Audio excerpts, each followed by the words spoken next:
Dans cette vidéo, je vais te montrer comment utiliser ChatGPT pour apprendre n'importe quelle compétence au monde. Et à la fin, tu sauras exactement comment t'y prendre avec ChatGPT pour apprendre ce que tu veux tout seul. Allez, c'est parti. Ok, j'ai ouvert ChatGPT juste ici et la première chose que je veux te montrer, c'est que tu peux l'utiliser comme un mentor. Je sais, trouver un vrai mentor, c'est super galère. La plupart d'entre nous n'a pas quelqu'un sous la main pour répondre à nos questions.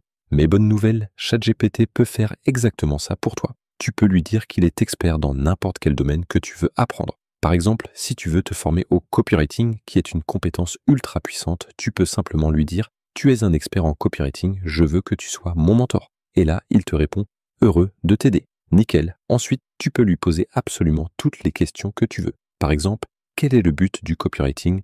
Et il va te sortir une réponse claire. Plutôt cool, non? Je ne vais pas rentrer trop dans les détails ici parce que plus loin dans la vidéo, je vais te montrer plein d'autres prompts et cas d'usage concrets. Et tous ces prompts, tu pourras les utiliser en mode mentor avec ChatGPT. C'est pour ça que c'est important que tu restes jusqu'à la fin de la vidéo. Et rappelle-toi, avec ChatGPT, il n'y a pas de questions bêtes.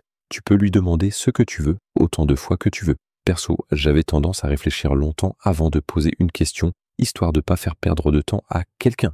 Mais là, tu déranges personne, c'est juste un programme. Donc vas-y à fond, enchaîne les questions. Je t'encourage vraiment à tester ça et une fois que tu auras vu toute la vidéo, tu sauras exactement quoi demander à ton nouveau mentor. Allez, maintenant on passe à la deuxième façon dont ChatGPT m'aide énormément. Tu sais très bien que quand tu essayes d'apprendre une nouvelle compétence en dehors d'un cadre scolaire, il n'y a personne derrière toi pour te surveiller, vérifier si tu as fait tes devoirs ou t'imposer des choses à apprendre. Et c'est là que ChatGPT devient ultra utile. On va tout simplement utiliser ChatGPT comme partenaire de responsabilisation et la première chose à faire, c'est de lui demander de nous créer un planning d'études. Par exemple, tu peux dire « Je veux apprendre le copywriting en 2 semaines. Mon objectif, c'est d'écrire des textes efficaces pour mon business e-commerce. Est-ce que tu peux me créer un programme d'apprentissage en supposant que j'ai 1 heure par jour, 5 jours par semaine et que je veux apprendre le plus vite possible ?» Et bam, ChatGPT te pond un planning. Semaine 1, il va te dire quoi faire. Semaine 2, exactement pareil. Alors ouais, c'est assez basique au départ, mais tu peux approfondir chaque point en posant plus de questions si tu veux aller plus loin. C'est super pratique parce que ça structure ton apprentissage avec une timeline claire à suivre. Bon, évidemment, si tu ne suis pas le planning, ChatGPT ne va pas venir te gronder. Il ne saura même pas que tu l'as ignoré. Mais ce que je te conseille, c'est de copier ce planning, le coller quelque part, l'imprimer, l'afficher au mur et t'y tenir. Et bien sûr, tu peux adapter tout ça à ta situation. 2 semaines pour apprendre le copywriting, c'est ambitieux. Mais si tu veux apprendre l'anglais en 2 mois avec X heures par jour, tu modifies les paramètres et ChatGPT te sortira un planning personnalisé. Un autre moyen créatif et super efficace d'utiliser ChatGPT pour apprendre des compétences, c'est de lui demander de résumer des livres ou des articles. Beaucoup de gens ne savent pas que ChatGPT peut accéder au web et donc tu peux carrément coller un lien ou taper le nom d'un livre et il va retrouver le contenu et te faire un résumé. Franchement, ça te fait gagner un temps fou. Tu récupères l'essentiel, les idées clés et même si ça ne remplacera jamais le fait de lire un livre en entier, ça te permet de passer à l'action plus vite, ce qu'on verra dans la suite de la vidéo. Par exemple, imaginons que tu veux apprendre à devenir riche. Il existe des tonnes de livres et d'articles écrits par des gens ultra successful. Tu peux prendre un classique comme « Réfléchissez et devenez riche » et demander à ChatGPT « Résume-moi le livre, réfléchissez et devenez riche. Donne-moi les concepts les plus importants sous forme de plan. » Et voilà, il te génère un résumé clair avec les idées majeures du livre. Ce que je te conseille avant de lire un livre, c'est de toujours faire ça en premier. Tu vois direct si un concept t'intrigue et tu peux ensuite dire à ChatGPT « Explique-moi plus en détail le concept d'autosuggestion ». Et là, ChatGPT va te sortir une explication approfondie, bien plus développée que dans le simple résumé. C'est une super manière de plonger dans les parties qui t'intéressent vraiment sans perdre ton temps. Et ça marche aussi avec les articles en ligne. Tu veux apprendre à méditer, tu trouves un article sur Google, mais il est long et t'as la flemme de tout lire, demande simplement à ChatGPT « Voici l'article, peux-tu me le résumer ?» Et boum, il te fait le résumé, clair et rapide. Moi perso, j'utilise ça tout le temps depuis quelques mois et ça m'a vraiment aidé à apprendre plus vite sans me noyer dans des pavés. Teste, tu vas kiffer.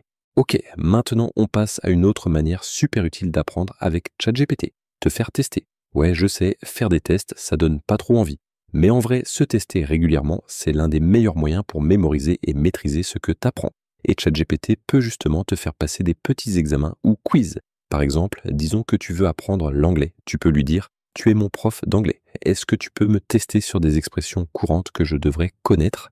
Et là, il va commencer par te donner quelques phrases utiles, puis il va te poser des questions pour que tu t'entraînes à les utiliser. Tu réponds, il te corrige, puis il enchaîne avec une autre question. Tu peux faire ça en boucle. Un prompt encore plus complet pourrait être « Tu es mon prof d'anglais. Teste-moi sur des phrases utiles du quotidien. Pose-moi une question, je te réponds. Tu me dis si c'est juste, puis tu m'en poses une autre. Fais ça 5 fois. » Et là, il simule carrément une mini-séance de questions-réponses, comme si tu avais un partenaire d'études. Franchement, tu n'as pas besoin d'aller embêter quelqu'un pour t'aider à réviser. Avec un bon prompt, ChatGPT peut jouer le rôle du prof ou du partenaire sans jamais se fatiguer ni te juger. C'est ça qui est ouf. Tu peux personnaliser ton entraînement, simuler des examens, des entretiens, des QCM, ce que tu veux.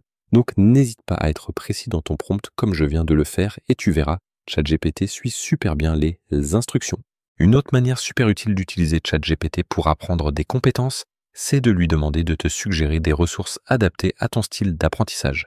ChatGPT a accès à Internet, il connaît tous les meilleurs endroits où tu peux apprendre. Et le mieux, c'est que tu peux lui donner des instructions précises en fonction de comment tu aimes apprendre. Par exemple, je veux apprendre à parler anglais. Je suis quelqu'un de visuel et je préfère regarder des vidéos. Peux-tu me donner 5 ressources pour m'aider à apprendre? Et hop, il te sort 5 méthodes visuelles pour apprendre l'anglais. Ensuite, si tu veux aller plus loin, tu peux lui dire « Peux-tu me recommander 5 vidéos YouTube pour apprendre l'anglais ?» Et comme la conversation précédente parlait déjà d'anglais, il va te proposer 5 vidéos ciblées sur ce sujet. Tu peux copier les titres, aller sur YouTube et les regarder directement. C'est hyper pratique, surtout si tu préfères apprendre avec des images, des vidéos ou de l'audio, plutôt que du texte. Et si tu préfères le texte, tu peux tout simplement rester dans la conversation avec ChatGPT. Mais un truc que je recommande vraiment, c'est d'aller voir des forums. C'est une vraie mine d'or. Tu peux beaucoup apprendre juste en lisant des forums. Donc tu peux demander à ChatGPT « Peux-tu me suggérer 3 forums pour apprendre l'anglais ?» ChatGPT t'ouvre plein de portes, te donne des idées et t'aide à construire ta propre bibliothèque d'apprentissage.